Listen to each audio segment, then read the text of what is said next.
Philippines Air Defense System, the Philippine Air Force's Air and Defense Systems, which will protect vital.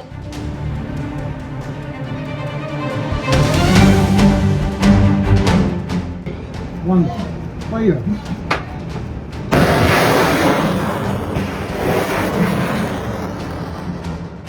April 10th, 2012.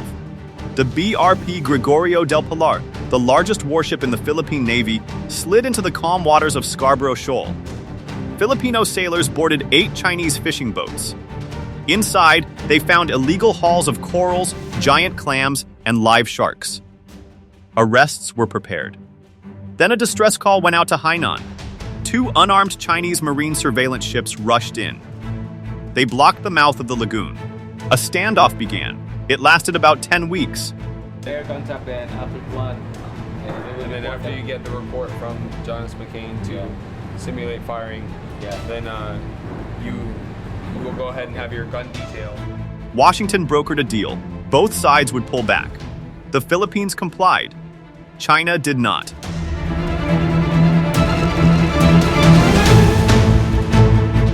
By July, a typhoon forced the last Filipino vessels home. By August, Beijing had cordoned off the entrance. By the end of 2012, Scarborough Shoal was lost, under the de facto control of China, and it has stayed that way ever since.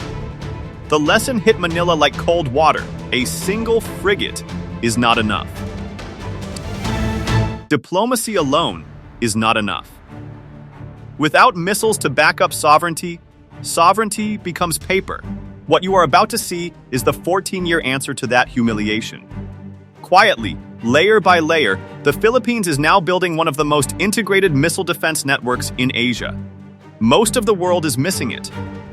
Beijing is not.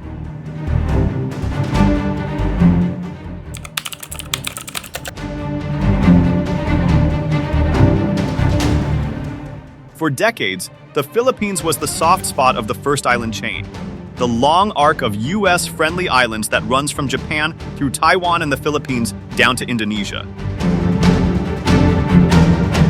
The American strategist Alfred Thayer Mahan argued more than a century ago that sea power begins by controlling the choke points. The Philippines sits on 3 of them: the Bashi Channel, the Luzon Strait, and the western approach to the South China Sea. Yet for years, Manila held those choke points with almost nothing. No real fighter jets. No long-range missiles. Thin and broken radar coverage. If you were planning a war in the Western Pacific, the Philippine sky was nearly an open door. That door is closing. In just 4 years, Manila has bought Israeli air defense missiles, Indian supersonic anti-ship missiles, and Japanese long-range radars.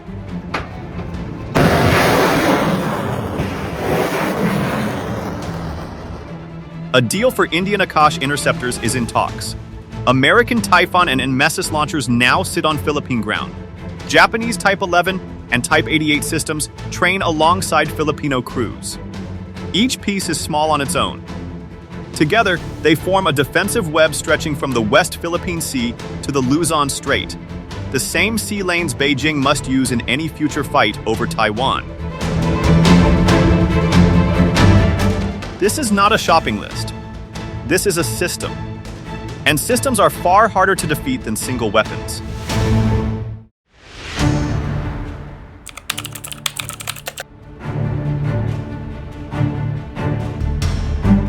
Start with the air defense layer. The Philippine Air Force operates 3 batteries of the Israeli Spyder MR system, paid for under a 5.8 billion peso contract, about 99.5 million US dollars. Each battery uses 2 missile types.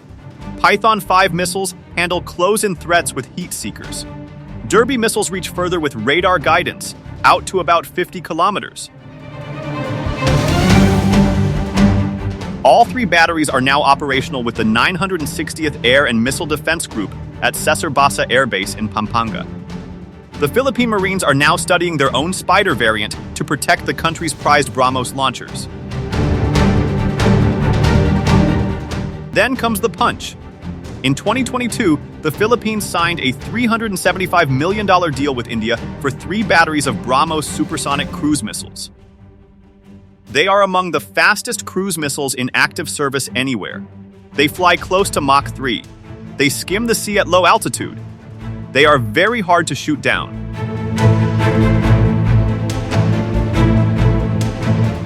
The first battery was unveiled on November 7, 2025, at the Marine Corps' 75th anniversary in Zambales. Each battery includes 2 mobile launchers, a radar vehicle, a command center, and a transporter loader. From that one site in western Luzon, the missiles can hold ships at risk out to 290 kilometers, and Scarborough Shoal sits roughly 250 kilometers offshore. Read that line again. The same shoal Manila lost in 2012, helpless, is now inside the strike zone of a BrahMos battery sitting on its own coast.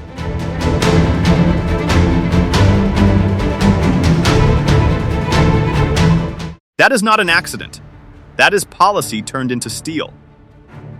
In March 2026, a new BrahMos unit, the 273rd Marine Company, was activated at Camp Cape Bojador in Ilocos Norte. From there, the missiles can lock down the Luzon Strait, the corridor between Taiwan and Luzon that any Chinese fleet would have to cross. Former Defense Secretary Delfin Lorenzana put it plainly. The missiles, he said, would provide deterrence against any attempt to undermine our sovereignty. More batteries are now planned for both the Marines and the Army.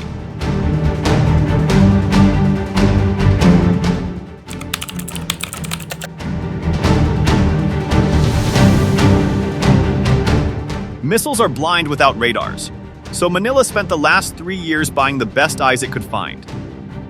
In December 2023, a Mitsubishi-built FPS-3ME radar was inaugurated at Wallace Air Station in northern Luzon. It can detect aircraft and missiles up to 555 kilometers away. That distance pushes the air picture deep into the West Philippine Sea, exactly where Chinese ships and aircraft most often appear. It was also the first defense system Japan ever exported to a foreign buyer. The full deal is worth around $98.7 million US. A second Japanese system, the TPSP-14ME mobile radar, can be moved on short notice to almost any province, including the contested Western Islands. The picture is being widened.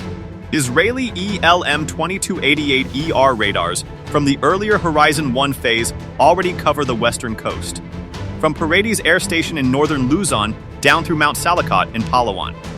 Under Horizon 3, the country plans new radar sites at Pag-asa Island, Giwan in eastern Samar, and Davao. Pag-asa is special. It is a tiny Philippine-held island in the Spratly chain. Putting a radar there is more than a military move. It is a quiet sovereignty statement.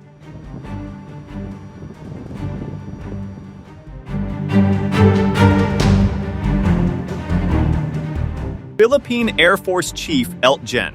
Stephen Pareo explained the logic in plain words. The PAF needs the radar system to keep watch of the entire archipelago. We do not canalize the area, but insofar as we have convergence with our like-minded partners, this is our share and helping us to put in, to punch with our own weight in defending ourselves and to contributing to regional peace and stability. Defense Secretary Gilberto Teodoro is also pushing for an airborne warning and control system, a flying radar, to support the country's future fighter jets. If that comes through, the Philippines will have eyes in the air, on the ground, and at sea.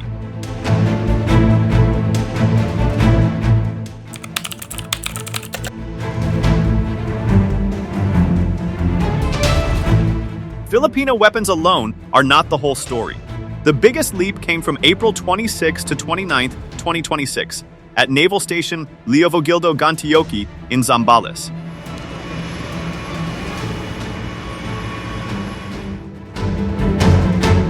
the same coast that now hosts the first BrahMos battery. For 4 straight days, American, Filipino, and Japanese troops fused their air defenses into a single network. The U.S. side brought Marine Air Control Group 38, the 3rd and 12th Littoral Anti-Air Battalions, and Army Air Defense Artillery from the 151 and 652 ADA regiments.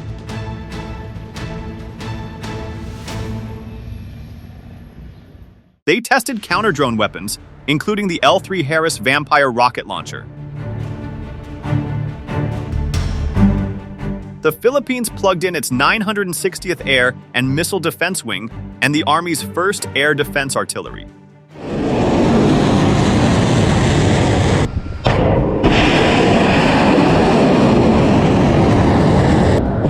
Japan's Self-Defense Force linked its Type 11 short-range system into the same picture. The aim was simple: different uniforms, different radars, one shared sky. Call. Gabriel L. Diana of the 3rd Marine Littoral Regiment described the goal. We can maintain a persistent defensive umbrella, even in the most remote littoral environments. On the Filipino side, Balikatan 2026 spokesman Dennis Hernandez said the integration allows to build a truly unified tactical picture. This is the heart of an integrated network.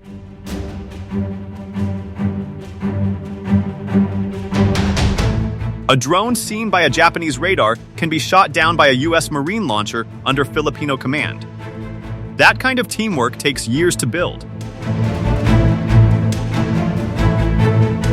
In Balikatan 2026, it became real. The exercise also saw the first ever firing of U.S. Tomahawk missiles on Philippine soil. The Typhon mid-range capability launcher, which can fire both Tomahawks and SM-6 interceptors, has been in northern Luzon since April 2024. In February 2026, Washington and Manila announced more Typhon batteries on the way, plus an extra $144 million for the 9 EDCA bases. The U.S. Navy's NMESIS anti-ship system is now staged on Itbayat Island in Batanes, only about 100 miles south of Taiwan, sitting right on the Bashi Channel where any Chinese fleet would have to pass.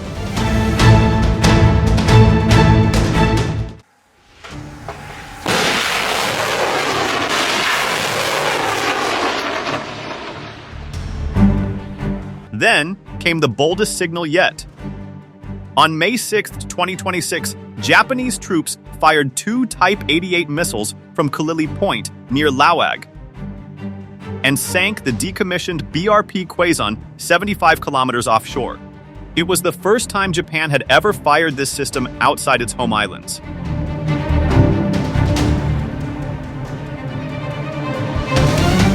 The message to Beijing was unmistakable. The wall on the Western Pacific is no longer just American. It is allied, layered, and now firing live.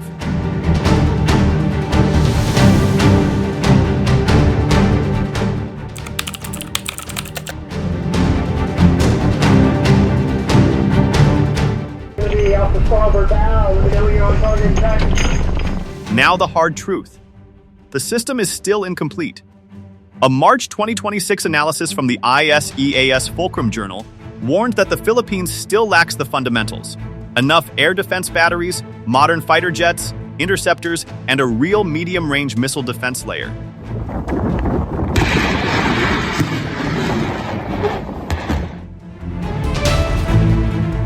Today, the Spyder's Derby missile reaches only about 50 kilometers. Against a heavy Chinese missile salvo, that is not enough. The Iran-style strikes on U.S. bases in the Gulf in 2024 and 2025 have already pushed Filipino lawmakers to ask hard questions about whether the 9 EDCA sites could become targets too.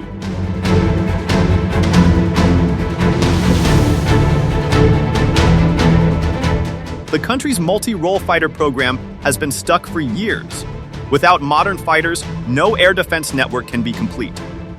Many EDCA sites still have only thin local air defense. In a real war, Manila might have to choose between protecting its BrahMos launchers and protecting its cities. These are not small gaps. They are the difference between a working shield and a leaky one. But the trend line is clear. The Philippines is moving from a country with almost no missile defense to one with a layered, networked one. From a buyer of weapons to a builder of a system. From a soft spot to a hard nut. Geography never changes. The Philippines sits on the seam of the first island chain. It guards the Bashi Channel. It overlooks Scarborough Shoal. As Mahan argued, sea power begins by controlling the choke points.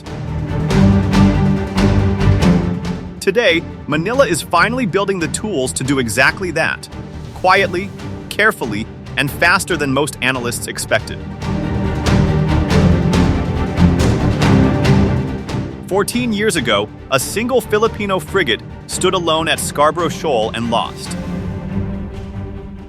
Today, missiles in Zambales hold that same shoal at gunpoint. That is the difference between paper sovereignty and real sovereignty. That is the lesson Manila finally learned.